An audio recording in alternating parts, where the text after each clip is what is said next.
Atención, noticia de último minuto, está sucediendo en el mundo real y pocos medios han explicado con claridad.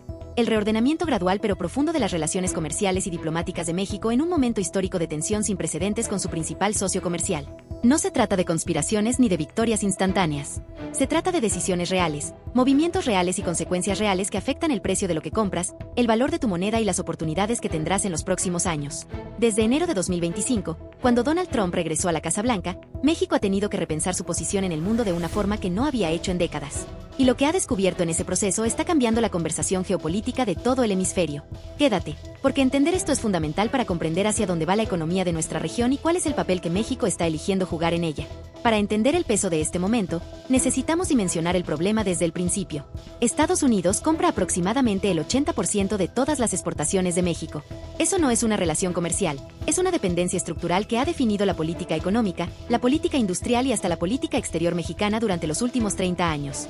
Cuando Trump anunció el 20 de enero de 2025, el mismo día de su inauguración, que impondría aranceles del 25% a todas las importaciones mexicanas, no estaba lanzando una amenaza vacía.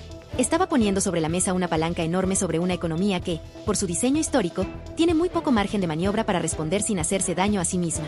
Este es el punto de partida honesto. México no llega a este momento desde una posición de fuerza acumulada, sino desde una posición de vulnerabilidad reconocida que ahora, por primera vez en mucho tiempo, está siendo obligada a transformarse. Lo que ha hecho la presidenta Claudia Sheinbaum frente a esta presión es, en sí mismo, un estudio en estrategia diplomática bajo condiciones adversas. Desde el primer anuncio arancelario, México no respondió con represalias inmediatas ni con retórica de confrontación. Sheinbaum apostó por el diálogo continuo, logró prórrogas repetidas, mantuvo activos los canales de negociación y sostuvo 15 conversaciones telefónicas con Trump en menos de un año, más un encuentro trilateral en Washington que incluyó a Canadá. Mientras otros países recibían los aranceles de pleno, México conseguía tiempo. Tiempo para negociar, para reorganizar y para comenzar a diversificar.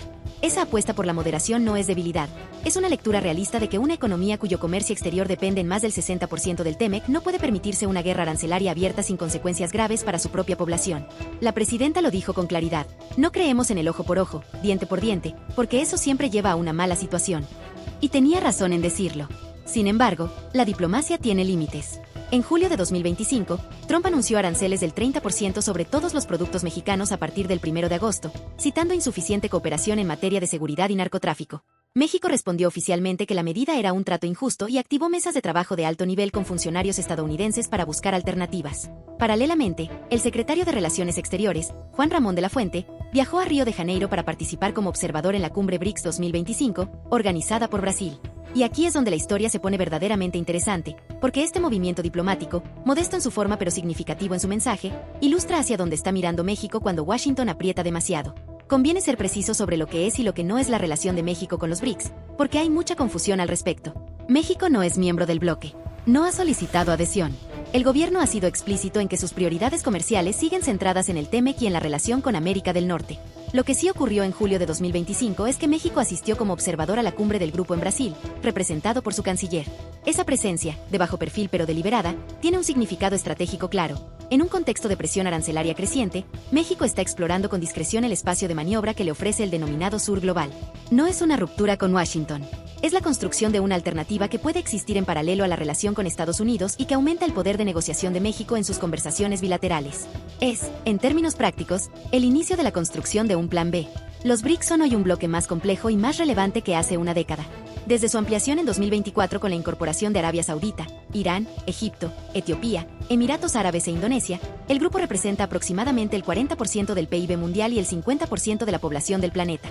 Más de 20 naciones han expresado interés en unirse o acercarse al bloque, lo que refleja un malestar generalizado con el orden económico dominado por Occidente, y en particular, con el uso de aranceles y sanciones como instrumentos de presión política.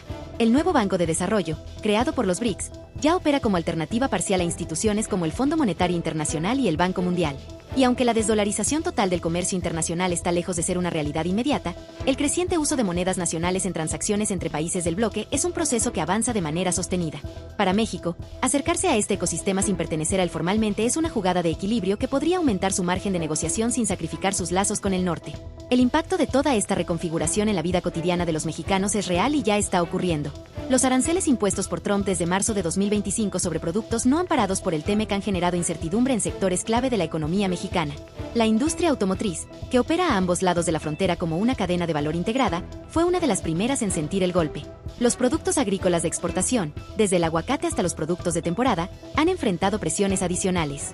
La industria manufacturera, que es el motor del empleo formal en el norte del país, ha tenido que recalcular sus cadenas de suministro ante la posibilidad de que los costos de exportación suban de manera permanente. Cuando los aranceles suben, las empresas ajustan costos, y esos ajustes con frecuencia terminan repercutiendo en salarios, precios y empleo. La guerra comercial no es abstracta. Tiene un precio y ese precio lo pagan los trabajadores y los consumidores primero.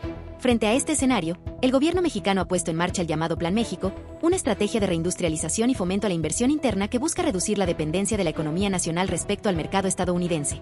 El objetivo declarado es atraer inversiones por hasta $270,000 millones para desarrollar la industria nacional y generar empleos en sectores que hoy dependen casi exclusivamente de la demanda externa.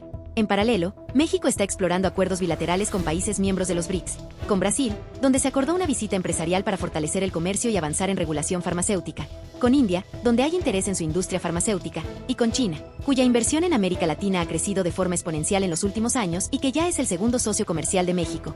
Estas conversaciones no sustituyen al TEMEC, pero construyen alternativas graduales que, si se desarrollan de manera consistente, pueden cambiar la estructura de dependencia que hoy hace tan vulnerable a la economía mexicana. Es importante señalar también que la diversificación tiene sus propias complejidades. Como señala el economista Raúl Guillermo Benítez Manaut, especialista del Centro de Investigaciones sobre América del Norte de la UNAM, las economías latinoamericanas compiten entre sí en muchos sectores en lugar de complementarse. México y Brasil, por ejemplo, producen bienes similares en manufactura y agricultura, lo que limita el potencial de un comercio intrarregional más profundo.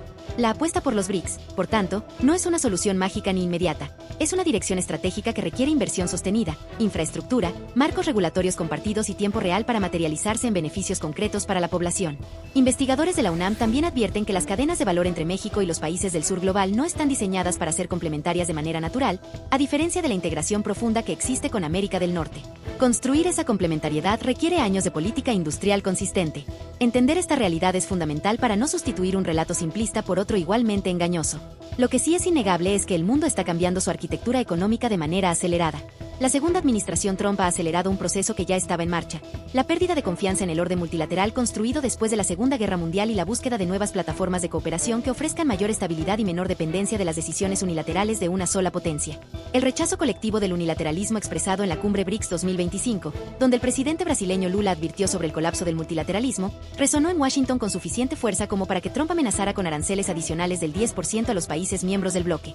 Esa reacción, más que cualquier declaración política, confirma que el reequilibrio del poder global está siendo tomado en serio por quienes más tienen que perder si se consolida.